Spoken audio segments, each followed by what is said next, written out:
اللہ جل جلالہ و من والوں نے ساری دنیا میں جتنی مخلوقات پیدا فرمائی ہیں ان میں سب سے افضل، سب سے احسن، سب سے اشرف اللہ نے اس انسان کو پیدا فرمایا ہے۔ ساری مخلوقات میں سب سے افضل انسان کو اللہ نے بنایا ہے۔ کتنی مخلوقات اللہ نے پیدا فرمائی ہیں یہ تو اللہ کے علم میں ہے، کوئی حدیث یا قرآن میں اس کا ذکر کوئی نہیں، لیکن سائنس والے کہتے ہیں کہ خشکی میں اللہ نے 18,000 مخلوقات پیدا فرمائی ہیں، اور ایک حصہ زمین کا خشکی ہے، 3 حصے پر پانی ہے۔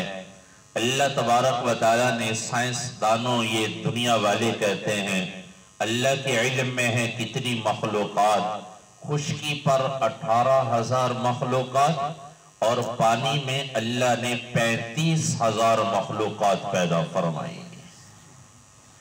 ان ساری مخلوقات میں کوئی اڑنے والے ہیں، کوئی تیرنے والے ہیں، کوئی رینگنے والے ہیں، کوئی 2 ٹانگوں پہ چلنے والے، کوئی 4 ٹانگوں پہ چلنے والے، کوئی 8 ٹانگوں پہ چلنے والے، کوئی 16 ٹانگوں پہ چلنے والے، کوئی اڑنے والے ہیں، کوئی بلوں میں رہنے والے، کوئی گھونسلوں میں رہنے والے۔ ان ساری مخلوقات میں اللہ قسم کھا کر فرما رہے ہیں والتین والزیتون وطور سینین وہذا البلد الامین۔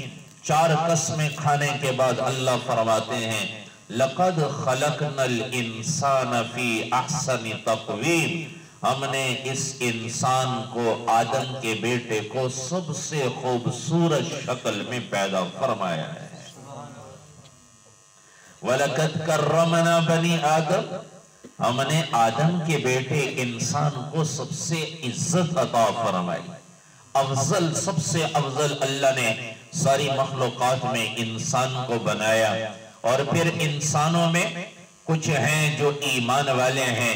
اس وقت دنیا میں 7.5 ارب انسان آباد ہیں، اور ان میں سے 1.25 ارب یا 1.5 ارب مسلمان ہیں، باقی غیر مسلم ہیں۔ اللہ تبارک و تعالیٰ نے ان ساری انسانوں میں اللہ تبارک و تعالیٰ نے مومن کو، ایمان والے کو، مسلمان کو سب سے افضل بنایا ہے۔ ساری مخلوقات میں انسان افضل، انسانوں میں مسلمان سب سے افضل۔ اللہ کے نبی کا فرمان ہے اس وقت تک قیامت قائم نہیں ہوگی جب تک ایک بھی کلمہ پڑھنے والا روئے زمین پر باقی ہوگا۔ ایک کلمے والے کی اتنی طاقت ہے، قیمت ہے کہ اس کی وجہ سے سارا کائنات کا نظام چلے گا۔ پھر جس دن یہ ایک مسلمان بھی نہ رہے گا اللہ قیامت کو قائم فرما دیں گے۔ اس لیے علماء نے لکھا ہے کہ یہ قیامت مسلمانوں پر نہیں آئے گی، یہ کافروں پر آئے گی، کہ مسلمان تو دنیا میں رہیں گے کوئی نہیں، کافر ہوں گے، ان پر یہ قیامت قائم ہو جائے گی۔ تو مسلمان اللہ کے ہاں سب سے افضل، اور پھر مسلمانوں میں ایمان والا جو جتنا ایمان میں زیادہ بڑھتا چلا گیا، ایمان عمل صالحہ میں وہ اللہ کے قریب ہوتے چلے گئے۔ ان میں سب سے افضل ایمان والے وہ انبیاء ہیں جن کو اللہ فرما رہے ہیں اولئک الذین انعم اللہ علیہم من النبیین، یہی لوگ ہیں جن پر اللہ نے انعام فرمایا۔ کون سا انعام؟ اللہ ہمیں نماز میں ایک دعا مانگنے کا حکم فرماتے ہیں، سورۃ فاتحہ کا پڑھنا واجب ہے۔ اگر اپنی نماز پڑھ رہے ہیں تو سورۃ فاتحہ پڑھے گا تو پھر نماز ہوگی۔ امام کے پیچھے کھڑے ہیں تو امام سورۃ فاتحہ پڑھتا ہے، ہم سنتے ہیں، آمین کہتے ہیں۔ یہ سورۃ فاتحہ کا پڑھنا واجب ہے، اور اس میں ایک دعا ہے اہدنا الصراط المستقیم، یا اللہ مجھے سیدھا راستہ دکھا۔ کن کا راستہ؟ ان لوگوں کا راستہ، صراط الذین انعمت علیہم، ان لوگوں کا راستہ اے اللہ جن پر تو نے انعام فرمایا ہے۔ انعام کن پر فرمایا؟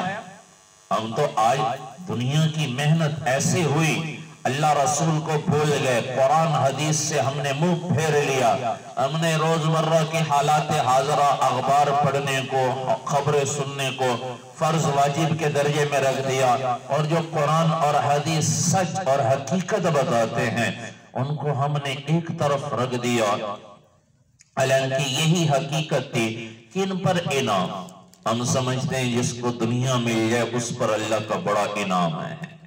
آج غیروں کی محنت نے ہمارا یہ ذہن بنا دی، نہیں انعام یہ نہیں کہ دنیا مل جائے، مال مل جائے، حکومت مل جائے۔ لوگ کہتے ہیں بڑی عالیشان بلڈنگ بنوا کر لوگ لکھواتے ہیں ذالک فضل اللہ یؤتیہ من یشاء، وہ سمجھتے ہیں مال کا مل جانا یہ اللہ کا فضل ہے۔ نہیں، مال تو امتحان کے لیے ہے، انما اموالکم و اولادکم فتنہ، اللہ فرما رہے ہیں تمہارے مال، تمہاری اولاد تمہارے لیے بڑی آزمائش ہے، بڑی آزمائش ہے۔ تو مال کا ملنا اللہ کا فضل نہیں، انعام نہیں، چیزوں کا ملنا اللہ کا فضل نہیں، انعام نہیں، حکومت کا مل جانا اللہ کا انعام نہیں، فضل نہیں، یہ ساری آزمائش امتحان کے لیے ہے۔ اللہ کا فضل انعام کیا ہے؟ اللہ کے تبارک و تعالیٰ قرآن کی اس آیت میں بتا رہے ہیں اولئک الذین انعم اللہ علیہم من النبیین، یہی لوگ ہیں جن پر اللہ نے سب سے زیادہ فضل فرمایا، ان میں سب سے افضل کون ہیں جن پر انعام ہوا؟ انبیاء علیہ السلام ہے۔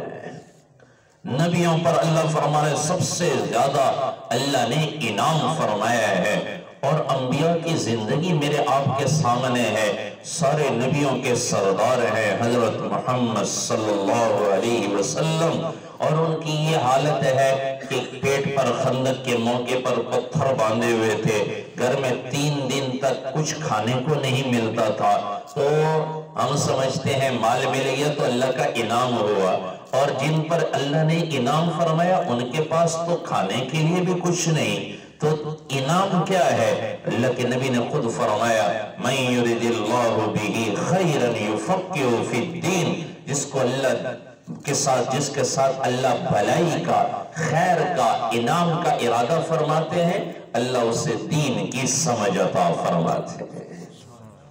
تو دین کی سمجھ کا مل جانا یہ اللہ کا بڑا انعام ہے۔ یہ کن پر یہ انعام ہوا؟ انبیاء پر، سب سے زیادہ دین کی سمجھ انبیاء کو دی، من النبیین والصدیقین، پھر صدیقین، پھر شہداء، پھر صالحین، یہی لوگ سب سے اوپر درجے کے لوگ، انسانوں میں، ایمان والوں میں سب سے افضل انبیاء ہیں، اور نبیوں کے سردار ہیں ہمارے نبی سید المرسلین، خاتم النبیین، امام الانبیاء والمرسلین، حضرت محمد صلی اللہ علیہ وسلم سارے نبیوں کے سردار ہیں۔ سب سے زیادہ انعام ہوا، دونوں جہان کے سردار نبی تشریف لا رہے ہیں دنیا میں، آپ کے آنے سے دنیا میں چرچا ہوا، روشنی ہوئی دنیا میں، تو انبیاء اللہ کے زیادہ قریب، اور یہ انبیاء اللہ کے زیادہ محبوب بندے کیوں ہوتے تھے؟ چناؤ تو اللہ کرتے تھے، لیکن انتخاب اللہ کے قریب ہونا کس وجہ سے تھا؟ علماء نے لکھا ہے کہ یہ اس لیے کہ انبیاء لوگوں کے خیر خواہ بن کر آتے تھے، لوگوں کی خیر خواہی چاہتے تھے۔ کوئی نبی کسی قوم میں سے ایک فرد کی بھی بدخواہی چاہنے نہیں آئے تھے، کسی کے ساتھ برا نہیں کیا، ہر ایک کے ساتھ اچھائی کا معاملہ، سارے نبی خیر خواہ بن کر آئے۔ کہ دین خیر خواہی کا نام ہے، دین تکلیف نقصان پہنچانے کا نام دین نہیں، دین تو سراسر خیر خواہی کا نام ہے۔ سارے نبی خیر خواہی لے کر آئے، اور یہ خیر خواہی اللہ کو اتنی پسند ہے، کسی مسلمان کے ساتھ اچھا سلوک کرنا۔ حدیث پاک میں آتا ہے اللہ کے نبی نے فرمایا قیامت کے دن اللہ ایک آدمی کو بلائیں گے اور اللہ فرمائیں گے میرے بندے میں بیمار ہوا تھا تو نے میری عیادت نہیں کی۔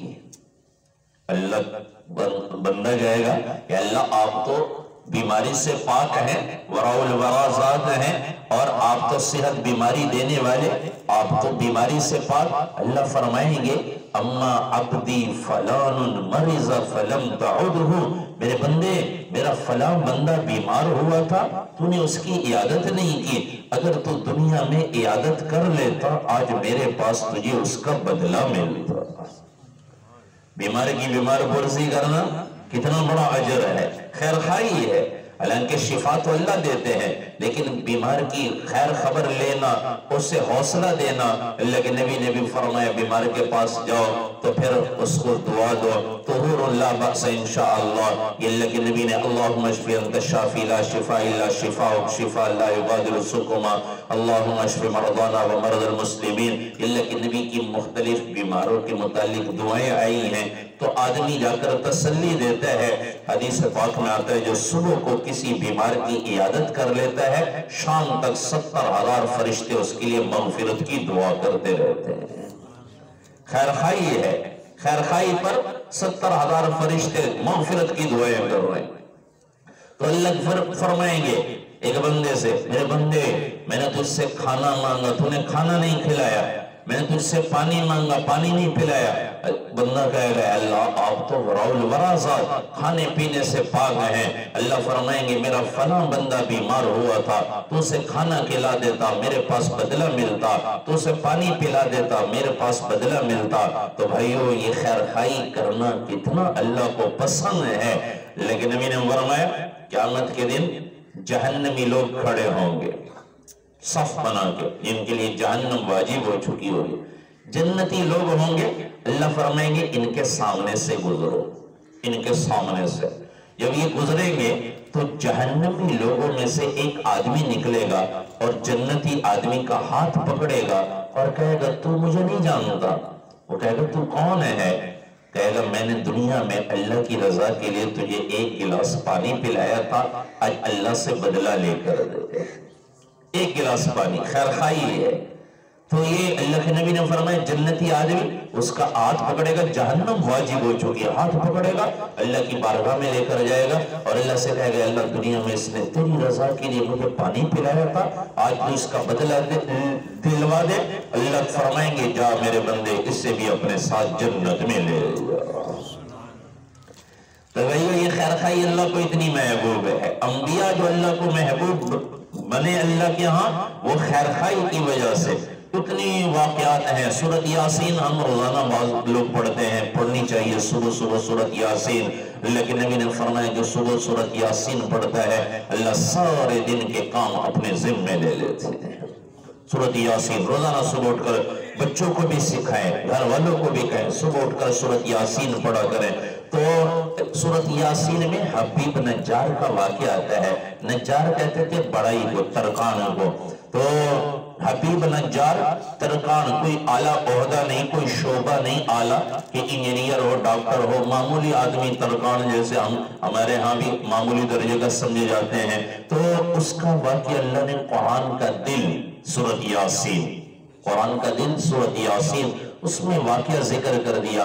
وہ کس لیے اللہ کو اتنی اس کی ادا پسند آئی کہ اللہ نے سورۃ یاسین قرآن کے دل میں واقعہ بیان کر دیا؟ صرف خیر خواہی کی وجہ سے، کہ اپنی خیر کی قوم کی خیر خواہی چاہیے تھی۔ اے قوم ایسے لوگوں کی اتباع کیوں نہیں کرتے جو تم سے اجرت نہیں مانگتے، جو ہدایت پر ہے؟ اے لوگوں ان کی مان لو۔ اور قوم نے انہیں تکلیف دی، ستایا اور پھر ان کو شہید کر دیا اور پھر اللہ نے جنت میں داخل کر دیا۔ پھر بھی یہی تمنا تھی اے کاش میری قوم کو پتہ چل جاتا کہ میں کہاں چلا گیا۔ خیر خواہی چاہیے تھی، اللہ کو پسند آئی۔ قرآن میں بہت سارے واقعات ہیں۔ سورۃ نمل ہے 19ویں پارے میں، اس میں ہدہد کا واقعہ ہے، اس میں چیونٹی کا واقعہ ہے۔ وہ دونوں واقعہ، وہ نمل کی چیونٹی کو کہتے ہیں نمل، اس کے نام پہ اللہ نے سورت اتاری ہے۔ وجہ کیا ہے؟ خیر خواہی تھی پیچھے، خیر خواہی تھی۔ حضرت فاطمہ اور حضرت علی رضی اللہ تعالیٰ عنہما دونوں آئے اللہ کے نبی کے پاس۔ دونوں شہزادے حضرت حسن حسین رضی اللہ تعالیٰ عنہما بیمار ہو گئے تھے۔ اللہ کے نبی سے عرض کیا رسول اللہ دعا فرما دے۔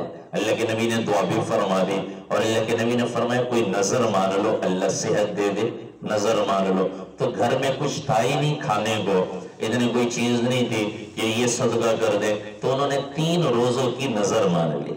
اگر اللہ ہمارے بیٹوں کو صحت دے دے تو ہم 3 روزے رکھیں گے. اللہ نے صحت دے دی، 3 روزے رکھنے لگے. پہلے دن روزہ رکھا. حضرت علی رضی اللہ تعالیٰ عنہ کچھ بندوبست کرنے باہر گئے. ایک شمعون نام کا ایک یہودی تھا، اس سے اون لے کر آئے، بھیڑ کی اون. اسے صاف کرنے میں حضرت فاطمہ رضی اللہ تعالیٰ نے دن گزارا. اون صاف کی، 1/3 اس کو صاف کیا تو عصر سے پہلے حضرت علی رضی اللہ عنہ دے کر آئے. انہوں نے مزدوری میں جو دیے. جو اس زمانے میں گندم نہیں تھی، جو ہوتی تھی، تو جو لے کر آئے حضرت علی رضی اللہ عنہ. اس کو چکی میں ڈال کر حضرت فاطمہ رضی اللہ عنہ نے پیسا، آٹا بنایا، روٹی پکائی. حضرت علی رضی اللہ عنہ مغرب کی نماز پڑھ کر واپس آئے ہیں. 5 روٹیاں پکی تھی، 5 روٹیاں. ایک حضرت علی رضی اللہ تعالیٰ عنہ ہے، ایک حضرت فاطمہ رضی اللہ تعالیٰ عنہ، ایک حضرت حسن رضی اللہ تعالیٰ عنہ، ایک حضرت حسین رضی اللہ تعالیٰ عنہ، اور ایک خادمہ ہے، خادمہ. 5 آدمی ہیں، 5 روٹیاں ہیں. مغرب کی نماز کے بعد بیٹھے ہیں کھانے کے لیے. اتنی دیر میں دروازے پر دستک ہوئی کہ مسکین ہوں کوئی اللہ کے نام پر دو، مسکین ہوں اللہ کے نام پر. اب وہ ایک دوسرے کو دیکھا دونوں نے. یہ پھر یہ نہیں ہماری طرح چلو 1 روٹی دے دو باقی 4 پہ خود گزارا کرو. اللہ کے نام پہ مانگنے آئے ہیں. 5 روٹیاں اٹھا کر مسکین کو دے دی اللہ کے نام پہ مانگنے. تو اب اور تو کچھ کھانے کو ہی نہیں. سحری بھی ایسی کی ہوگی پانی سے، افطاری بھی پانی سے ہو گئی. اگلے دن پھر روزہ رکھا. پھر وہ اون لینے گئے، وہاں سے اون لے کر حضرت فاطمہ رضی اللہ عنہ نے صاف کیا. سارا دن پھر جو ملے، روٹی پکائی. مغرب کی نماز پڑھ کر حضرت علی رضی اللہ عنہ آئے، 5 روٹیاں پکا کے بیٹھے ہوئے. اتنی دیر میں دروازے پر دستک ہوئی، یتیم ہوں کوئی اللہ کے نام پہ دو. دوسرے دن بھی 3 روٹیاں اٹھا کر دے دی. فاقے پانی سے افطاری سحری ہو رہی ہے. تیسرے دن پھر یہی صورتحال پیش ہے، روٹی پکا کے بیٹھے ہیں. اور پھر اسی دن جنگ بدر کے قیدی چھوڑے گئے تھے. تو کوئی قیدی کسی کے دروازے پر، کوئی کسی کے دروازے پر. ایک قیدی ان کے دروازے پر آیا، قیدی ہوں، ابھی ابھی چھوٹا ہوں، کوئی بندوبست نہیں، اللہ کے نام پہ کچھ دو. 5 روٹیاں تیسرے دن بھی اٹھا کر دے دی. اگلے دن اللہ کے نبی تشریف لائے اور اللہ کے نبی نے بیٹی کا حال پوچھا. فاطمہ رضی اللہ تعالیٰ عنہ بے بسی کی وجہ سے رو پڑی، آنسو نکل آئے. اللہ کے نبی بھی اپنی بیٹی کے آنسو کو دیکھ کر اور اللہ کے نبی کے بھی آنسو نکل آئے. اتنی دیر میں جبرائیل علیہ السلام آ گئے اور آ کر قرآن اتارا. اللہ فرما رہے ہیں یہ انما نطعمکم لوجہ اللہ لا نرید منکم جزاء ولا شکورا ویطعمون الطعام علی حبہ مسکینا ویتیما واسیرا. یہی لوگ ہیں جو مسکینوں کو کھلاتے ہیں، یتیموں کو کھلاتے ہیں، قیدیوں کو کھلاتے ہیں، اور صرف اللہ کی رضا کے لیے اللہ نے اپنی رضا کا سرٹیفکیٹ دے دیا. یہ میری رضا کے لیے، اس کے بدلے میں اللہ جنت عطا کریں گے. تو بھائیو، کھانا کھلانا وقتی خیر خائی ہے، وقتی خیر خائی. کپڑا پہنانا وقتی خیر خائی ہے، اور پانی پلانا وقتی خیر خائی ہے. انبیاء جو خیر خائی لے کر آئے تھے وہ ابدی ہمیشہ کی خیر خائی. وہ ہمیشہ کی خیر خائی کیا ہے کہ ہر فرد، ہر مرد، ہر عورت، جوان اور بوڑھا وہ جہنم کی آگ سے بچ جائے، جنت میں جانے والا بن جائے. یہ نبی خیر خائی لے کر آئے تھے. یہ ہمیشہ کی خیر خائی ہے. ایک آدمی بغیر کھائے پیے دنیا سے چلا گیا، رب کی قسم وہ ناکام نہیں اگر اللہ رسول کو راضی کر کے گیا ہے. ایک صحابی اونٹ سے گرے ہیں اور گردن ٹوٹی ہے. اللہ کے نبی نے فرمایا اس کے پیٹ سے کپڑا ہٹاؤ. پیٹ سے کپڑا ہٹایا گیا تو پیٹ پر پتھر بندھا ہوا تھا. اللہ کے نبی نے فرمایا میں نے دیکھا جیسے یہ گرے ہیں، شہید ہوئے ہیں، میں نے دیکھا جنت کی حوریں جنت کے کھانے لے کر آ رہی ہیں اور اس کے منہ میں نوالے بنا کر اس کو کھلا رہی ہیں.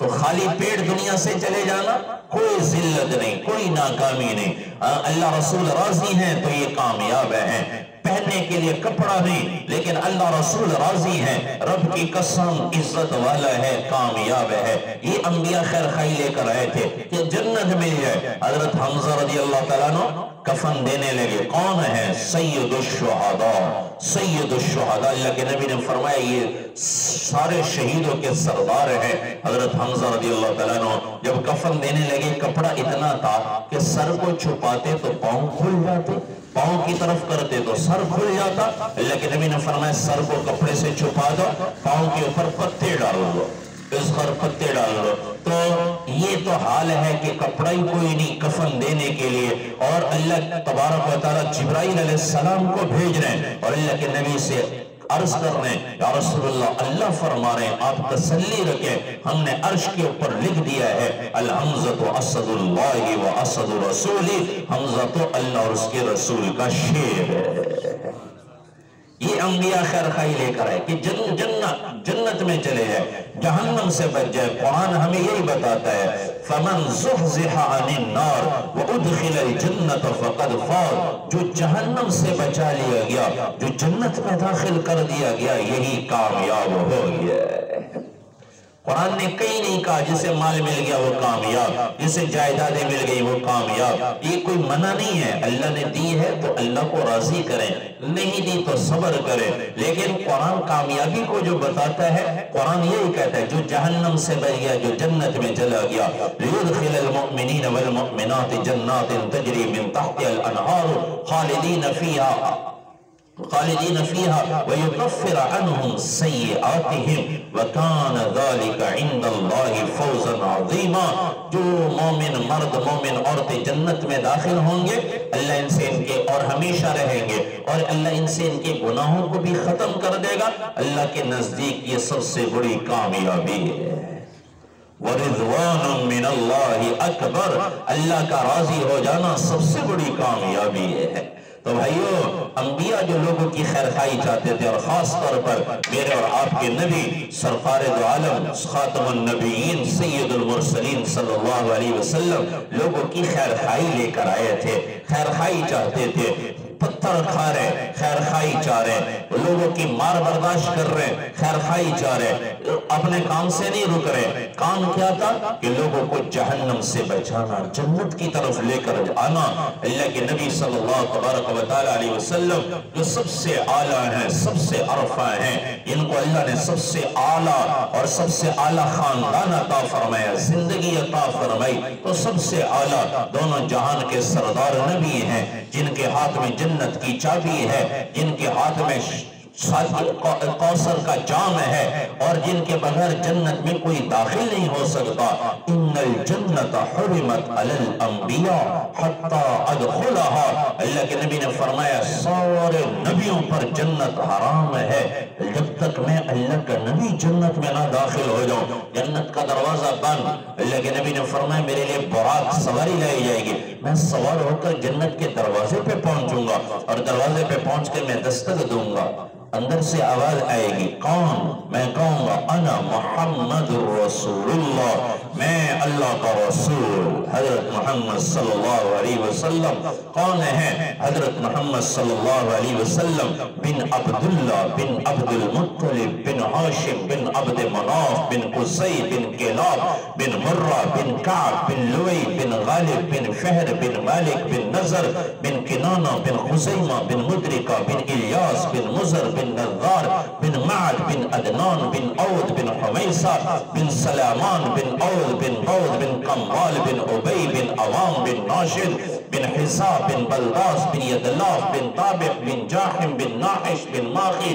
بن عوفی بن ابکر بن عبید بن الدعا بن حمدان بن صمبر بن یسربی بن یحزن بن یلحن بن عرعوہ بن عیزی بن زیشان بن عیسر بن اقناد بن ایہام بن مقصر بن ناحس بن سارے بن سمی بن مزی بن عوض بن ایران بن قیدار بن اسماعیل بن ابراہیم علیہ السلام بن طارق بن ناحور بن سروج بن رو بن فائل بن عابر بن الفخشاد بن سام بن نوح علیہ السلام بن لامک بن متوشالح بن اخنون ادریس علیہ السلام بن یرد بن ملحلئیل بن کینان بن آنوش بن شیز اور بالآدم علیہ السلام۔ سبحان اللہ۔ یہ نبی ہے جن کے ہاتھ میں جنت کی چابی، ایک دم فرشتے جب سنیں گے اللہ کے حبیب پہنچے، ایک دم دروازے کھلیں گے اور فرشتے کہیں گے مرحبا یا رسول اللہ، مرحبا یا رسول اللہ۔ یا رسول اللہ، آپ سے پہلے کسی کے لیے جنت کا دروازہ کھولنے کی اجازت نہیں تھی۔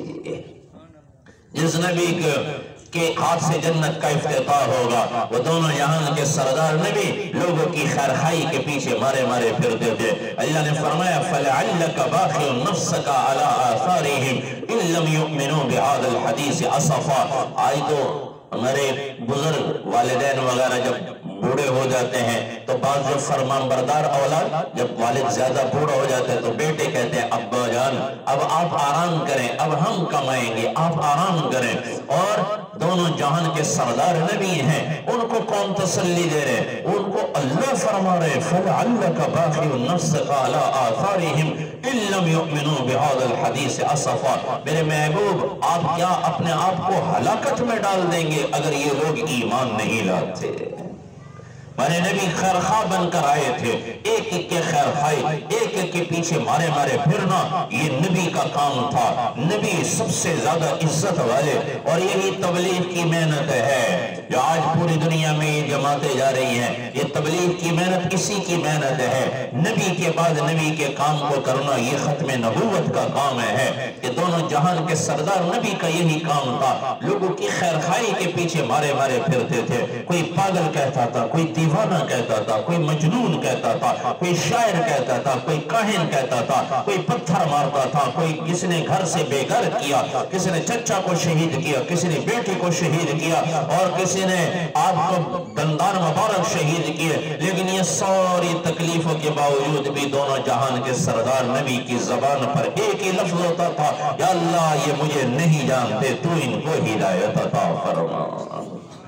یہ خیرخواہ بن کر آئے تھے بھائی اللہ کے نبی، اتنے بڑے خیرخواہ آج تک کوئی نہیں آیا۔ محسن اعظم ہیں تو اللہ کے نبی ہیں جنہوں نے اپنا غم بھلا دیا تھا، اپنا غم بھلا دیا تھا۔ طائف کی وادی میں جو لوگ گئے ہیں کبھی اللہ سب کو جانے کی توفیق دے، کبھی طائف کی وادی میں جانا، وہ واقعہ تو ہم سنتے پڑھتے رہتے ہیں، لیکن اس واقعے کی حقیقت جہاں وہ واقعہ ہو چکا ہوتا ہے وہاں جا کر پتہ چلتا ہے کہ چاروں طرف پہاڑ ہی پہاڑ ہیں، اور دونوں جہان کے سردار نبی وہ باغ تھا جہاں پناہ لی تھی وہ تو اب بند کر دیا گیا، لیکن وہ عمر کہنے لگے یہاں سے اللہ کے نبی چلے تھے اور لوگ آپ کو پتھر مارتے رہے۔ وہ واقعہ جب وہاں سنتے ہیں پڑھتے ہیں تو رونگٹے کھڑے ہو جاتے ہیں۔ یہاں دونوں جہان کے سردار نبی کو پتھر لگے تھے اور فرشتہ حاضر ہوا تھا۔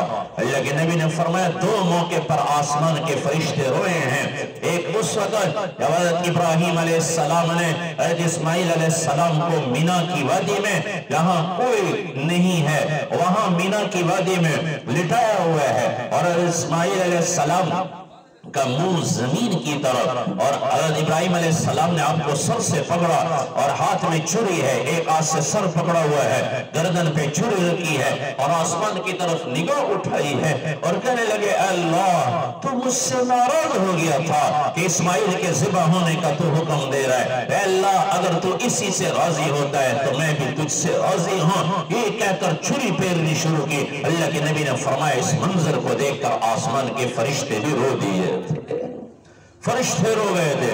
اور پھر دوسرا موقع جب دونوں جہان کے سردار نبی کو پتھر لگے اور دشمن کے باغ میں پناہ لی، بے ہوش ہو کر گرے ہیں اور غلام نے کندھے پہ اٹھایا ہے، دشمن کے باغ میں پناہ لی، جانی دشمن بھی دیکھ کر اس کی آنکھوں میں بھی آنسو آ گئے، رحم آ گیا، اپنے غلام کو انگور کا گچھا، انگور کا باغ تھا، انگور کا گچھا توڑا، پلیٹ میں رکھا، غلام کو خود لے جانے لگے، پھر غیرت یاد آ گئی ہم تو دشمنی ہے، پھر غلام کو بلایا جاؤ انہیں کہو کہ دشمنی اپنی جگہ پر یہ غلام یہ انگور کا گچھا ضرور کھا لے۔ جس نبی کی حالت کو دیکھ کر دشمن کو رحم آیا، اس وقت بھی آسمان کے فرشتے روئے تھے۔ جبرائیل علیہ السلام آئے، یا رسول اللہ پہاڑوں کا فرشتہ حاضر ہے، آپ کہیں تو ملا دیں۔ بادل کا فرشتہ حاضر ہے، آپ کہیں تو پانی برسا دے، غرق کر دے۔ اور دونوں جہان کے سردار نبی جو خیر خواہ بن کر آئے تھے وہ اللہ سے کیا دعا مانگ رہے ہیں کہ اللہ اگر یہ نہیں مجھے نبی مانتے، رسول مانتے، تو اللہ میں تجھ سے سوال کرتا ہوں تو ان کی نسلوں میں وہ لوگ پیدا فرما جو تیری عبادت کریں، تجھے رب مانے، مجھے رسول مانے۔ نبی ایسے خیر خواہ بن کر آئے تھے۔ میں اور آپ اپنی تاریخ تو پڑھے، پاک اور ہند میں یہ سارا اسلام جو آیا ہے یہ اللہ کے نبی کی دعا کی برکت سے۔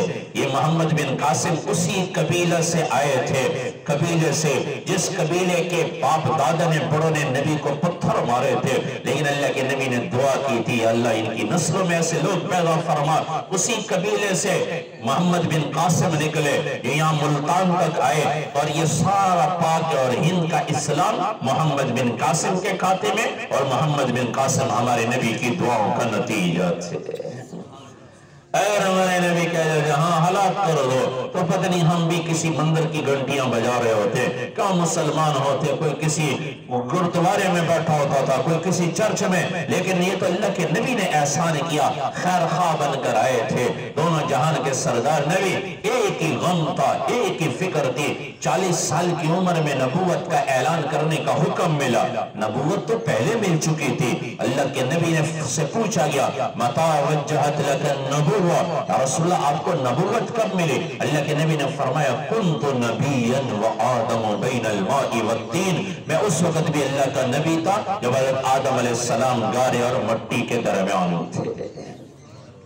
تو پہلے ہو چکا تھا، لیکن اظہار اعلان ہو رہا ہے 40 سال 6 ماہ 10 دن کی عمر میں اللہ کے نبی کو نبوت مل رہی، اور آپ پر پہلی وحی اقرأ بسم ربک الذی خلق یہ نازل ہوئی۔ کچھ عرصے کے بعد پھر آپ پر وحی نازل ہوئی یا ایھا المدثر قم فانذر وربک فکبر، اے کالی کملی اوڑھنے والے کھڑے ہو جائیے، اور وَرَبَّكَ فَكَبِّرْ اپنے رب کی بڑائی بیان کیجئے۔ قم فانذر، انذر کا معنی ہمارے استاد فرماتے تھے، انذر کا معنی آخرت کے انجام سے باخبر کرنے والا۔ نذیر کا معنی بھی وہ یہی فرماتے تھے، ویسے تو نذیر کا معنی ڈرانا بھی آتا ہے، لیکن وہ فرماتے تھے کہ نبی ڈرانے نہیں آتے تھے، آخرت کے انجام سے باخبر کرنے، وہ بھی ٹھیک ہے لغت کے اعتبار سے، لیکن ہمارے استاد ترجمہ جو کرتے تھے انذر کا معنی آخرت کے انجام سے لوگوں کو باخبر کرو۔ اے لوگوں اگر رب کی نہیں مانو گے، نبی کی اطاعت والی زندگی نہیں گزارو گے تو پھر جہنم ہے، رب کی مانو گے تو پھر جنت ہے۔ آخرت کے انجام سے وَرَبَّكَ فَكَبِّرْ اپنے رب کی بڑائی بیان کیجئے۔ ہر جگہ پر اللہ کے نبی نے رب کو ہی پکارا ہے کہ اللہ ہے مشکل کشا، اللہ ہے حاجت روا، اللہ ہے بگڑیاں بنانے والا، بیٹیاں دینے والا، بیٹے دینے والا، آسمانوں کا مالک، زمینوں کا مالک، چاند سورج ستاروں کا مالک ایک اللہ ہے۔ اس کائنات میں وہ ہوگا جو اللہ چاہیں گے، وَمَا تَشَاءُونَ إِلَّا أَن يَشَاءَ اللَّهُ رَبُّ الْعَالَمِينَ، اے لوگوں جو تم چاہتے وہ نہیں ہوگا، جو اللہ رب العالمین چاہتے وہی ہو کر رہے گا۔ ما شاء اللہ کان وما لم یشاء لم یکن۔ آج ہمارے تذکرے لوگوں کے ہو گئے، لوگوں کی بڑائیاں دل میں آ گئی، لوگوں سے ہم نے امیدیں باندھ لی، فلانا یوں کر دے گا، فلاں یوں کر دے گا، فلاں یوں کر دے گا، فلاں یوں۔ حضرت علی رضی اللہ تعالیٰ عنہ سفر کے لیے نکلنے لگے، امیر المومنین ہیں، گھوڑے پہ سوار ہوئے، باہر نکلے، ایک آدمی نے گھوڑے کی لگام پکڑی اور کہنے لگے امیر المومنین میں ستاروں کا علم جانتا ہوں، میں نے حساب لگایا ہے آپ نہ نکلے سفر کے لیے، نقصان دہ ہے۔ حضرت علی رضی اللہ عنہ زور سے اس کے سینے پہ ہاتھ مارا اور فرمایا میں اس رب پر ایمان لایا ہوں جو نفع نقصان کا مالک ہے۔ آئے اللہ کے تذکرے نکل گئے، اس لیے ہم نے امیدیں باندھ لی مخلوق سے، حالانکہ مخلوق کسی امید پر پوری نہیں اترتی، ایک اللہ ہے جو بندوں کو امیدوں سے بھی زیادہ عطا کرتا ہے۔ ہم نے اللہ کو بھلا دیا، چھوڑ دیا۔ انبیاء آ کر اللہ کا تعارف کرواتے تھے۔ حضرت علی رضی اللہ عنہ فرمانے لگے اگر اللہ نے میرے لیے نقصان لکھا ہے تو مجھے نقصان سے کوئی بچا نہیں سکتا، نفع لکھا ہے تو میرا نفع کوئی روک نہیں سکتا۔ جب آخری وقت میں آپ پر تلوار چلی ہے، فجر کی نماز کے لیے نکلنے لگے تو اپنے بیٹوں کو بلایا، دونوں بچوں کو، حضرت حسن حسین رضی اللہ عنہ کو، اور ان کو وصیت فرمائی اور فرمانے لگے بیٹوں اللہ کے سوا کسی سے امید نہ رکھنا، اللہ کے سوا کسی سے امید نہ رکھنا۔ کہ اللہ ہی ہے مشکل کشا، ہر حالات کا بنانے والا اللہ ہے. ہم اللہ کو راضی کر لیں، اللہ حالات درست کر دے گا. کوئی انسانوں کے بس میں نہیں ہے، یہ تو انسانوں کے اعمال ہے جس سے اللہ راضی ہے. اللہ کس سے راضی ہوتے ہیں؟ نہ ناروں سے، نہ ادھر ادھر چیزوں سے. اللہ راضی ہوتے ہیں. اللہ فرماتے اذا اطیعت رضیت، جب میری اطاعت کی جاتی ہے میں راضی ہوتا ہوں. اللہ کی اطاعت میں ساری دنیا آ جائے اور مخلوق سے امیدیں کٹ جائیں. یہ نبیوں کی محنت تھی، یہ جنت کا راستہ ہے. ہمارے محترم حاجی عبدالوہاب صاحب رحمہ اللہ، جو وہ بنگلہ دیش میں بیمار ہوئے تھے، پھر جہاز کے ذریعے سے ان کو لایا گیا لاہور میں، ہسپتال میں کئی دن تک بے ہوش رہے. پھر جب ہوش آیا، افاقہ ہوا، اور پہلا کلام جو فرمایا، پہلی بات جو فرمائی وہ یہی، لوگوں کو کہو مخلوق سے امید نہ رکھو، ایک اللہ سے امید رکھو. ایک اللہ سے تعلق جوڑو. میرا فلاں سے تعلق، میرا ایم پی اے سے، میرا ایم این اے سے، یہ ہماری طرح کے انسان ہیں، مخلوق ہیں. یہ مخلوق سے تعلق نہ بناؤ، اللہ سے تعلق بناؤ. اللہ کے محبوب نبی سے تعلق بناؤ، جو دنیا کی بھی عزتیں لے کر آئے، آخرت کی بھی عزتیں لے کر آئے. تو بھائیو، نبی تو خیر خواہ بن کر آئے تھے. خیر خواہ. اللہ کے نبی پر یہ آیت اتری، اپنے رب کی بڑائی بیان کیجئے. آپ گھر تشریف لاتے ہیں، حضرت خدیجہ رضی اللہ عنہ نے آپ کو دیکھا، چہرے سے پہچان گئی، پریشان ہے. پوچھا یا رسول اللہ کیا بات ہے، میں آپ کو غمگین دیکھ رہی ہوں. اللہ کے نبی نے فرمایا، آج اللہ نے مجھ پر یہ آیتیں اتاری ہیں، وَرَبَّكَ فَكَبِّرْ، اپنے رب کی بڑائی بیان کیجئے، لوگوں کو آخرت کے انجام سے باخبر کیجئے. میری کون سنے گا، میری بات پر کون لبیک کہے گا؟ خدیجہ رضی اللہ عنہ نے عرض کیا، رسول اللہ آپ مجھے دعوت دیں، میں آپ کی بات سنوں گی، آپ کی بات پر لبیک کہوں گی. انہوں نے دعوت دی، لبیک کہا. اللہ کے نبی نے جب بیعت کی تو فرمایا، یا خدیجہ اطوی الفراش، اے خدیجہ میرا بستر لپیڑ دے. فإنی لا راحت لی بعد اليوم، آج کے بعد میری راحت کے دن ختم ہو گئے. کس لیے راحت کے دن ختم ہوئے؟ کہ لوگوں کو جہنم کی آگ سے بچانے کی فکر کرنا.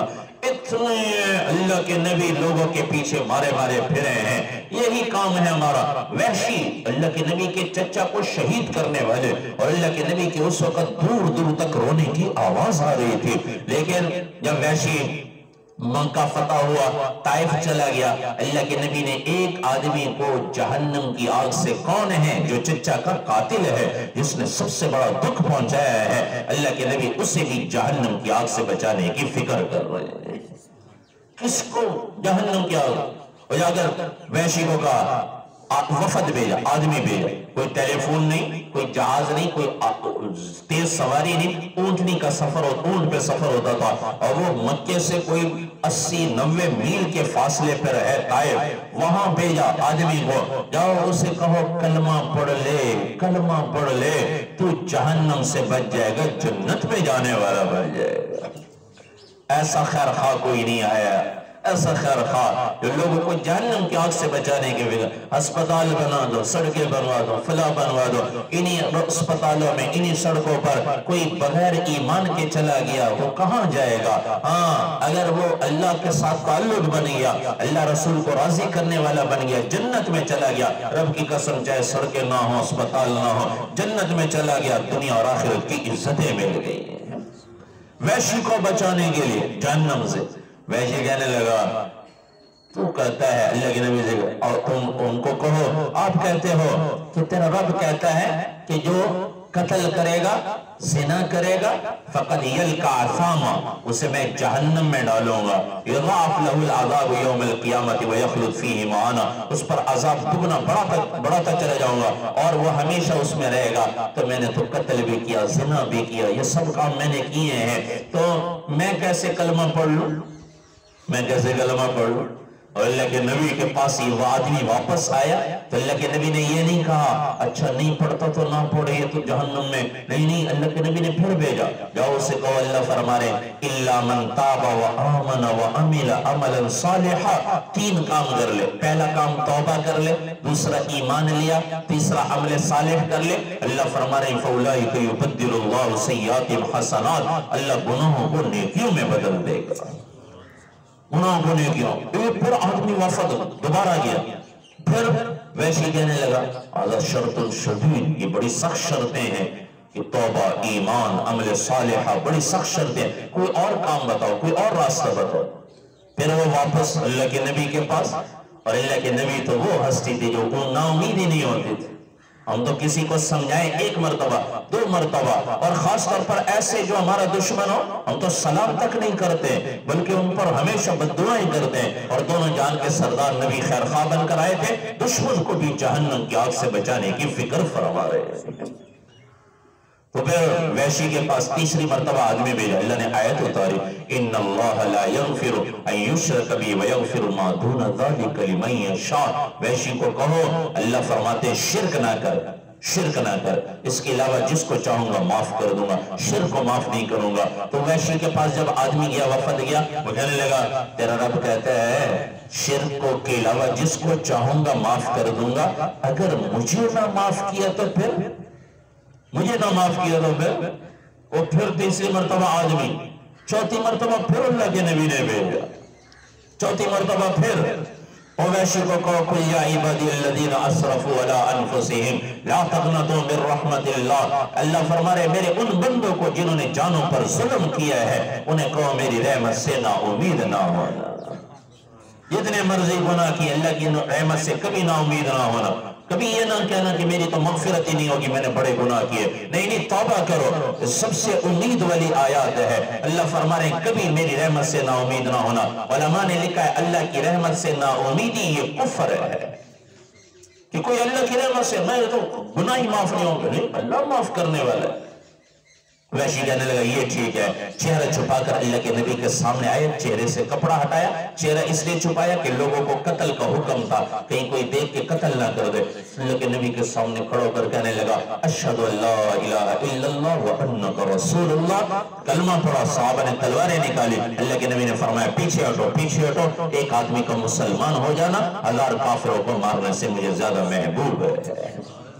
یہ نبی ہیں جو خیر خواہ بن کر آئے تھے، جہنم کے راستے سے بچانے آئے تھے۔ تو بھائیو، نبی ہمارے آخری نبی 63 سال کی زندگی گزار کر حجاز مقدس سے آپ باہر تشریف نہیں لائے، اور حجاز مقدس میں آپ نے نبوت کی زندگی 23 سال گزاری ہے، لیکن اس کے بعد قیامت تک جو انسانیت آئے گی انہیں جہنم کی آگ سے بچانے کی فکر کون کرے گا؟ یہ خاتم النبیین نے آخر خطبے میں اللہ کے نبی نے فرمایا لوگوں میں تم تک پیغام پہنچا دیا، اب غائبین تک پہنچانا تمہارے ذمہ ہے۔ پھر صحابہ نے اپنے گھر چھوڑے، مدینہ منورہ کی مسجد کی نمازیں چھوڑی، مکہ مکرمہ کی نمازیں چھوڑی، پوری دنیا میں پھیل گئے۔ 1,24,000 یا 44,000 صحابہ میں 10-12 ہزار کی قبریں حجاز مقدس میں ہیں، باقی پوری دنیا میں صحابہ کی قبریں بنتی چلی گئی۔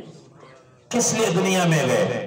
کس لیے؟ ہمارے دوست ہیں ساؤتھ افریقہ میں، ان کے بھی بھائی کا وہاں پہ ایکسیڈنٹ ہوا، انتقال ہوا، لوگ دنیا کمانے جاتے ہیں، وہیں سے لاش واپس آتی ہے۔ کتنے ایسے لوگ، اور ایک اور دوست ان کے دبئی سے ان کے بھائی کی لاش آئی، کمانے گئے ہوئے تھے، یہ بھی کمانے گئے ہوئے، لاش آ رہی ہے، کس لیے؟ کمانے گئے ہوئے ہیں۔ لیکن صحابہ کس لیے گئے تھے؟ نبی کا پیغام دنیا کے انسانوں تک پہنچانے کے لیے، جہنم کی آگ سے بچانے کے لیے۔ پوری دنیا میں آج ان کی قبریں موجود ہیں، ہمارے پاکستان میں بھی قبریں موجود ہیں۔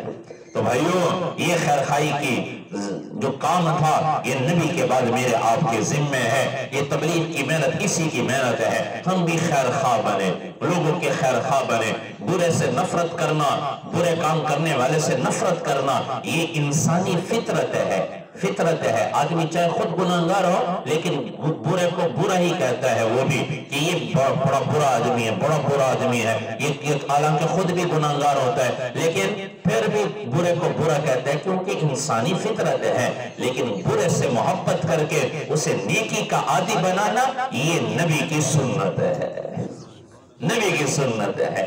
تو بھائیو، آج سے ہم بھی نیت کریں، ایک تو خود اللہ کے نبی کی مبارک زندگی اپنائیں۔ رب کی قسم، چاہے جتنے حالات زیادہ خراب ہو جائے، مہنگائی ہو جائے، چیزیں، رزق کا ذمہ تو اللہ نے لیا ہوا ہے، اللہ رزق پہنچا کر رہے ہیں۔ یہ نہیں کہ اللہ کے خزانوں میں کمی آ گئی، یہ مہنگائی ہو گئی، یہ ہمارے ہاں کاٹ سالی آتی ہے، اللہ کے خزانوں میں کبھی کاٹ سالی نہیں آئی، کبھی کمی نہیں آئی۔ ہم اللہ کو راضی کریں، اللہ راضی ہوتے ہیں محبوب کے طریقوں سے، نبی کی سنت اداؤں سے اللہ راضی ہوتے ہیں۔ اللہ کی قسم، دنیا میں بھی چین سکون آئے گا تو نبی کی غلامی سے آئے گا۔ اپنے گھر والوں کو، اپنے بچوں کو سنت کا عادی بنائیں، خود سنت کے عادی بنیں، ہر کام کو سنت طریقے پر ادا کریں، رب کی قسم عزت بھی ہے، بچت بھی ہے۔ تو سارے نیت کرتے ہیں انشاءاللہ۔ اور بھائیو، یہ ہر مسلمان کو سمجھانا ہمارے ذمہ ہے، تبلیغ کی محنت یہ کوئی جماعت نہیں، کوئی جماعت نہیں، کوئی فرقہ نہیں، کوئی الگ نہیں، بلکہ یہ نبی کے طرز پر، نبی کی محنت کو دنیا میں لے کر جانا۔ اللہ کا فضل ہے، اتنے لوگوں کو اللہ آج ہدایت عطا فرما رہے۔ میں آج ممبر پر بیٹھ کر اللہ رسول کی بات کر رہا ہوں تو یہ اسی تبلیغ کی محنت کی برکتیں ہیں۔ کہاں ہم کالج یونیورسٹی میں پڑھتے تھے، پھر تبلیغ والے آئے، انہوں نے ہمیں نکالا اور ہمیں اللہ رسول کا راستہ بتایا، اللہ سے ملایا۔ اللہ کی قسم کتنے ایسے نوجوان، ہمارے مظفر گڑھ کا ایک نوجوان، خوبصورت نوجوان، شراب پیتا تھا، بڑا شرابی، تبلیغ والے آئے، انہوں نے راستے میں کہیں مل گئے، دعوت دی، مسجد لے کر آئے، وہاں نشہ چڑھا ہوا تھا، شراب پیتی، جب نشہ اترا اسے ترغیب دی، غسل کیا اس نے، اور پھر اسے ترغیب دی، پھر اس کو 4 مہینے کے لیے تیار ہو گیا۔ وہ نوجوان اللہ کے راستے میں گیا، 4 مہینے لگائے، جب واپس آیا سفید پگڑی، سفید لباس پہنا ہوا ہے، اور آ کر لوگوں کو کہہ رہے، لوگوں اللہ کے ساتھ تعلق بنا لو، نبی کی زندگی اپنا لو۔ پھر کچھ 10 مہینے وہ زندہ رہا، بیمار ہو گیا، 10 مہینے کے بعد جب ڈاکٹروں کو دکھایا، انہوں نے کہا اس نے تو شراب بہت زیادہ پیے، گردے فیل ہو چکے ہیں، اب یہ چند دنوں کا مہمان ہے۔ پھر وہ بیچارہ بستر پہ پڑ گیا، ڈائلسس ہوتے تھے، گردے صاف ہوتے تھے، تو چلتے چلتے تقریباً 4 مہینے جب لگا کر آئے تھے، 14 مہینے گزرے تھے، پھر 4 مہینے وہ بستر پر پڑا رہا، پھر انتقال ہو گیا۔ ان کے رشتہ دار مجھے کہنے لگے، مولوی صاحب جب اس کی لاش گھر میں آئی، عورتیں رو رہی ہیں، اس کی بہنیں وغیرہ اور باقی، تو وہ رو رہی، ان کی والدہ آئی اور کہنے لگی میرے بیٹے پر نہ رو، میرے بیٹے پر نہ رو، میرا بیٹا کس حال میں جا رہا ہے، نبی کی سنت لے کر جا رہا ہے۔ پھر کہنے لگی، وہ اس کی ماں نے یوں دوپٹہ اٹھایا اور کہنے لگی، اے تبلیغ والو اللہ تمہارا بھلا کرے، آج میرا بیٹا اس حال میں جا رہا ہے، اگر آج شراب پی کر دنیا سے جاتا یہ کہاں جاتا؟ لوگوں کے خیرخواہ بن کر دنیا میں پھرنا، یہ تبلیغ والے اسی کی محنت کے لیے، نہ کوئی فرقہ واریت کی بات، بس آ جاؤ اللہ رسول کو راضی کر لو۔ کوئی پتھر مارتے ہیں، کوئی برا بلا کہتے ہیں، کوئی کیا کچھ کہتے ہیں، وہاں تھر پار کر میں گئے، لوگوں نے پتھر مارے۔ ابھی 1 سال کی جماعت یہ ریلوے لائن کے ساتھ آ رہی ہے، آگے رات انہوں نے جیکب آباد تک پہنچنا ہے، تو وہ ان کے پشاور کی جماعت، ان کے ذمہ دار، پیچھے ایک آدمی نے پتھر مارا، تو وہ ساتھی کہنے لگے، میں نے اس امیر صاحب کو دیکھا جن کو پتھر لگا تھا، رات کو اٹھے ہوئے مسلح پر، یا اللہ تیرے نبی کو پتھر مارنے والوں کو تو نے ہدایت دے دی، تو آج بھی اسی قدرت کے ساتھ موجود ہے، تو آج ان کو بھی ہدایت دے دی۔ یہ وہی خیرخواہی والا کام ہے، تو اس کے لیے بھی نیت کریں کہ انشاءاللہ خود بھی اللہ کے راستے میں وقت لگائیں گے اور لوگوں کو بھی اس کی ترغیب دیں گے۔ ٹھیک ہے، نیت کر دیں سارے انشاءاللہ۔ اللہ سے دعا ہے اللہ ہم سب کو اپنے پیارے نبی صلی اللہ علیہ وسلم کی 100% اطاعت والی زندگی نصیب فرمائے۔ وآخر الدعوانا الحمدللہ رب العالمین۔